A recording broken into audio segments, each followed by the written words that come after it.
It's less than a year since Professor Elie passed away. I was in a class with him at Chapman, and one of the students asked, "What's your favorite Hasidic story?" He told the following, which is in the beginning of Gates of the Forest. The great Baal Shem Tov, when the community was in danger, would go to connect with God in a particular place in the forest. And there, in that place, he would create a fire and recite a prayer. And the danger, the miracle would occur, and the danger would be averted. His successor, the Maggid of Mezerich, he, when the community was in danger, following his great teacher, would go to that same place in the forest, and he would say, "God, I no longer remember how the Baal Shem Tov made that fire, but I remember the Baal Shem Tov's prayer, which he would recite, and the danger would be averted."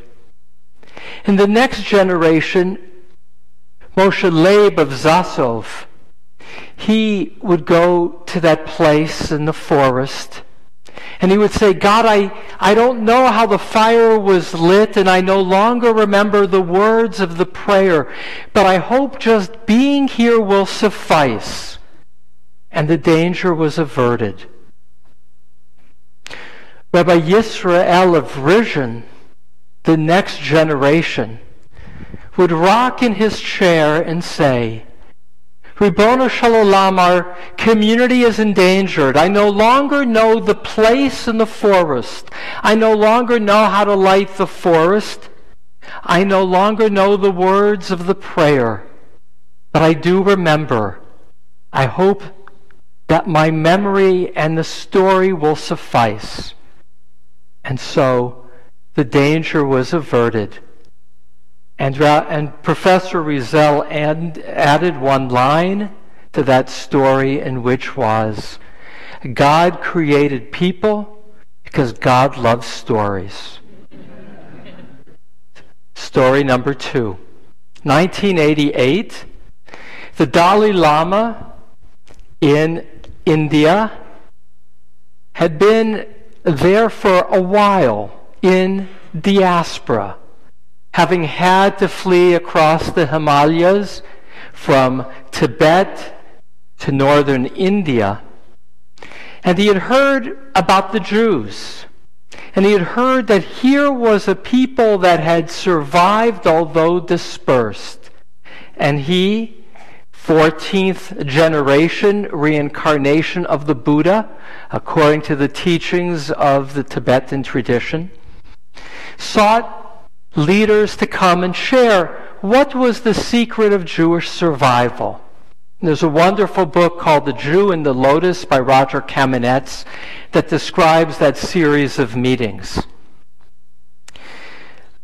Rabbi Zalman Schachter of Shalomi, later of Boulder, Colorado, said, "The key to survival was the Passover Seder, because it enabled the building blocks of community, family and friends around tables annually, to tell the story where we come from, which defined who we are and where we're going. My guidance for you, Dalai Lama, is create a ritual for your community that is like our Passover Seder." Others offered different advice. They said, no, it was the Shabbat. Not once a year, but once a week. We gathered as families around the table, and we experienced God. We experienced rest. We experienced community. Shabbat kept us alive. According to Professor Ruvain Kimmelman of Brandeis, when he was our guest in our community, on a stroll back from shul, he said that the Dalai Lama, after taking in all this guidance, said, "I I have another suggestion as to how and why the Jews survived. People do not make sacrifices for memory alone. The past, remarkable, not even for the present, not even for Shabbat in all its beauty, will people necessarily make sacrifices. What motivates you, he said, is how you see the future. Your description of a messianic era, of a Messiah, and your role as Jews in repairing the world, that's why Jews have survived. Because you've had a shared vision of the future.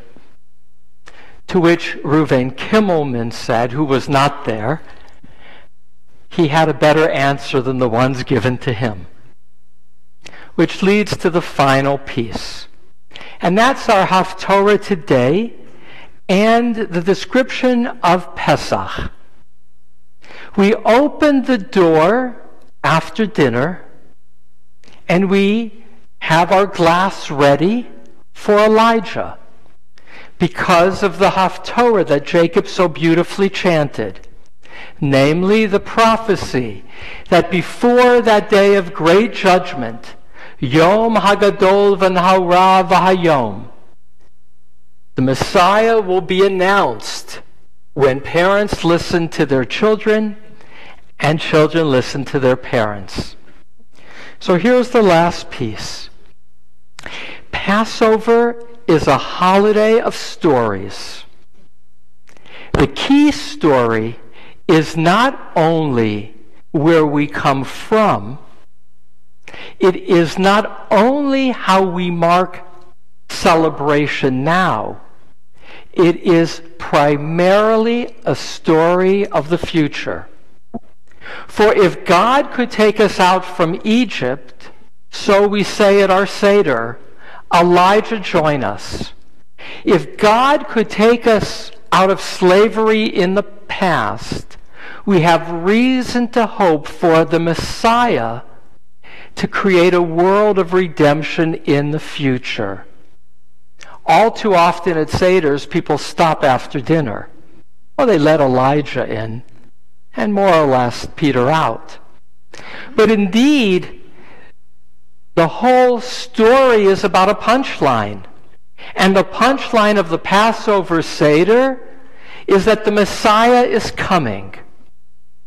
And so that's part 3 with the tale.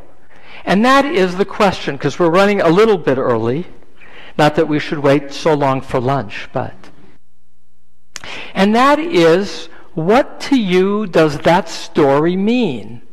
To what degree do you, by extension, believe that there will be a messianic era?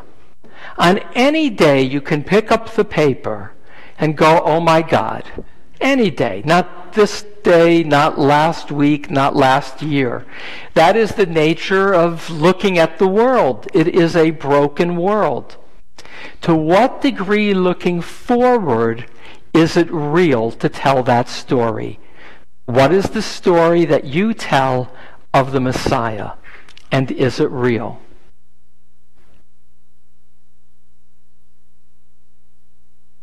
Barbara.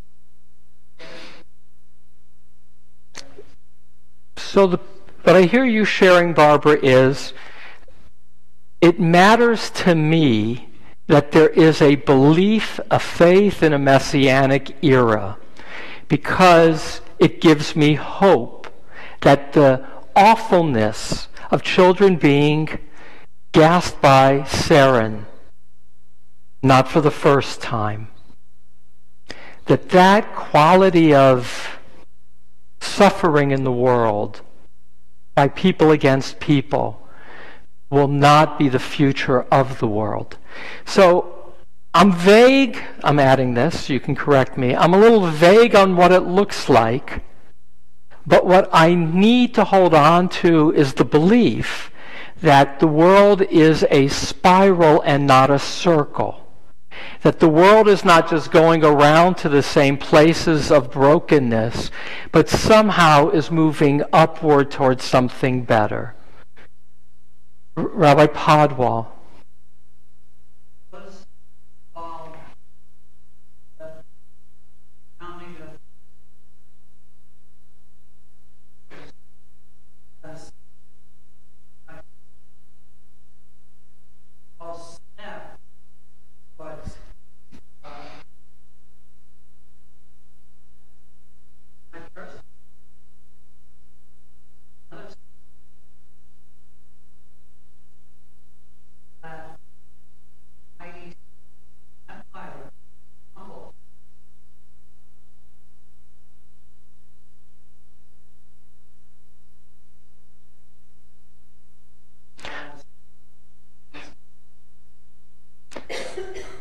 Hayinu kecholmim. We were like dreamers, as we say in the psalm before Birkat Hamazon. So what Rabbi Podwal emphasizes is that for thousands of years, Jews faced toward Jerusalem when they prayed, and all those broken, dispersed places, and said, we're going back to Jerusalem. And any realist would say, that's only fantasy.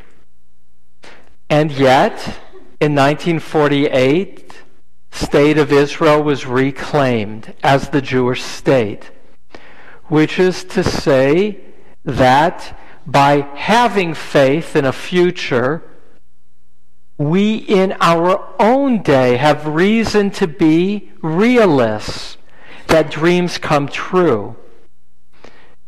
I had a wonderful teacher, Rabbi Simon Greenberg, Zecher Livracha.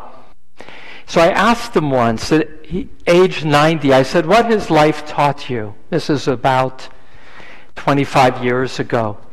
And he said, what I learned is that history doesn't move in a straight line. He said, when I came to America in 1906, the center of piety was Eastern Europe. Modern Jewish thinking was in Central Europe. In 1906, no one would have imagined that the future, this moment, the centers of Jewish life are the state of Israel and the United States of America. It was about 5 years after the fall of the Soviet Union, and he said to me, nobody would have imagined 10 years ago, let alone 20 years ago, that the Soviet Union would fall, even a year before it fell. That you only can see, that he said, what I learned in life is that history does not move in a straight line, and you only see from hindsight what were the shifts that created new trajectories. And so that builds on what you showed, Rabbi Podwal, that how the state of Israel came to be was a product of unrealistic dreaming that became reality. And where we see a broken world, it doesn't mean it moves in a straight line. Mike? Following up on your spiral and your effective actions that take that spiral up. Not so yet as part of history only. So that two things evolved in the messianic idea. The idea that originally was King David was the consummate king, and yet while he's alive, in the book of Samuel, what's the nature of a successful king? His rule is passed on to his progeny. And then, if they're successful, to their progeny. Already in the book of Samuel, describing the reign of King David, there was the claim that King David, his reign would continue indefinitely, generation to generation. Only later, around the destruction of the first temple, several hundred years later, was there the notion that in the rebuilding of the temple, King David's progeny would reassert control as a model king. Only much later, frankly, only in the mysticism of the Middle Ages, did the concept evolve that we Jews collectively will bring the Messiah by small acts, by gathering of sparks. So now, to underscore Mike's point, history doesn't move in a straight line, but it moves in a direction, so we are taught toward goodness. It may be a pendulum that swings back and forth, but it is a spiral, not a circle. And it's bending and moving through our acts to a better world. Just going to take two more comments and then try to pull it together. Howard? Yeah, I just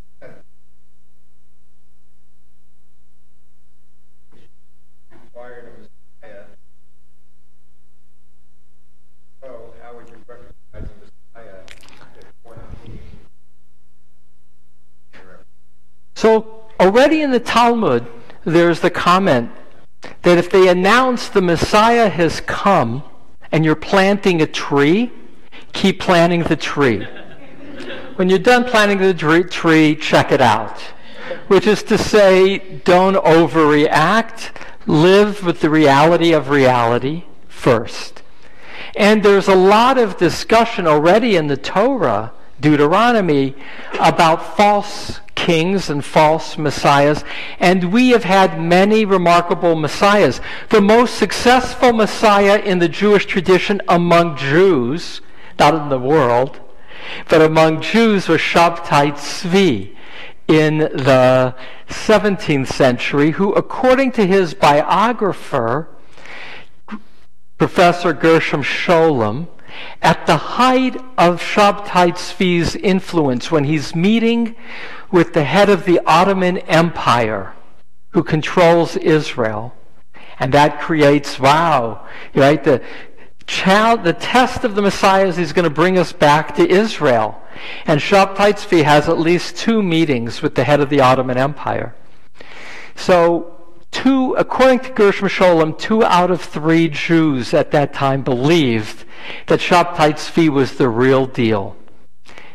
On the 3rd visit, the Sultan said to him, "You convert to Islam or I kill you." He converted, and the Jewish community went into crisis. So the rabbis were very cautious about messiahs because it's always been our longing. It's always been foundational. Our Haftorah today, which is about the Messiah and Elijah announcing the Messiah, will be the theme of every Haftorah over Pesach. It's all messianic. If God could take you out of Egypt, God can heal the world, can complete creation. So that's some free associations. Ultimately, the test for Jews, which is why Jews did not accept messiahs of the past, is that, as the rabbis understood it, it's 2-step. One is the regathering of all the people to the land of Israel, and 2, a creating of a world at peace, a world in harmony. So it's a 2-step process. And it also includes things like resurrection of the dead. It's a whole bigger package of conversation. David, and then Sarah's is the plus.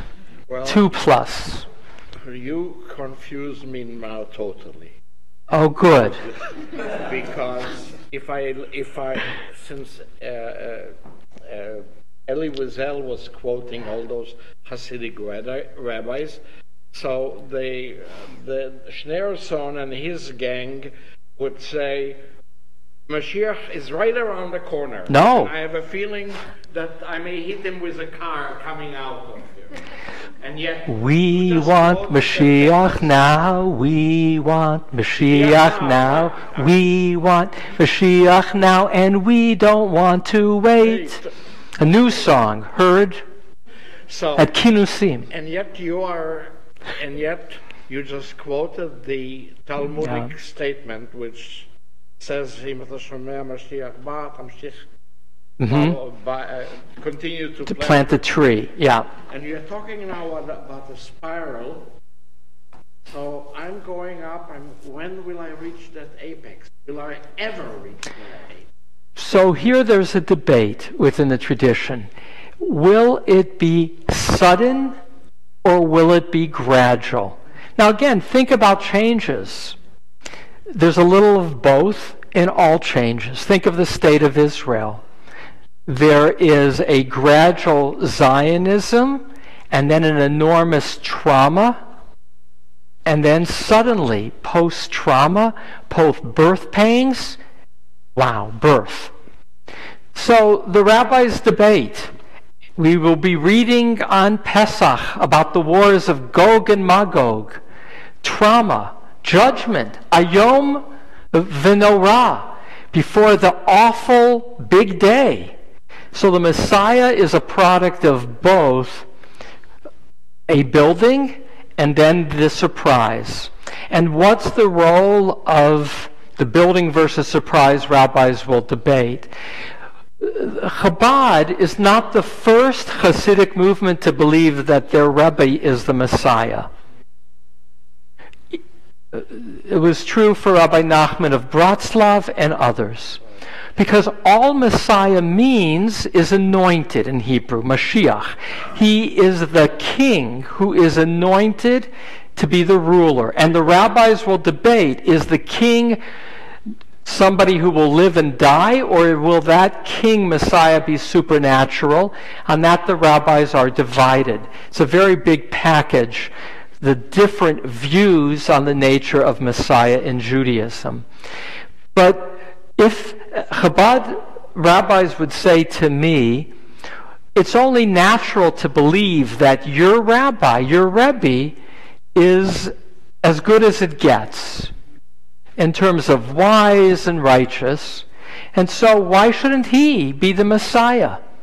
And that was a split in the Chabad movement over whether when the Rebbe did die, whether he was the Messiah or not. And it was as much a split over whether to go public with the fact that he would be resurrected or not. The Israeli Chabadniks, as an aside, were much more believing that he was coming back any day. New York Chabad institution felt, let's not go there and be as Meshiachistim, as messianic. It's like a play on masochistic. Meshiachistim is what they would refer to the Chabad rabbis who were much more convinced that the Rebbe is going to be back to proclaim that he had not really died. So just to underscore David's point, that's a current that's still alive within our Jewish world today. Last comment, Sarah, and I'll pull it together.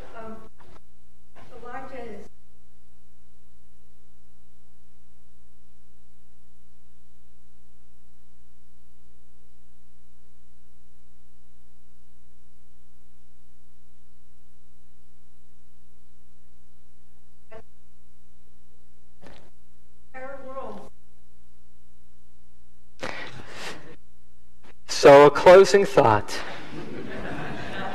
Ribono Shel Olam.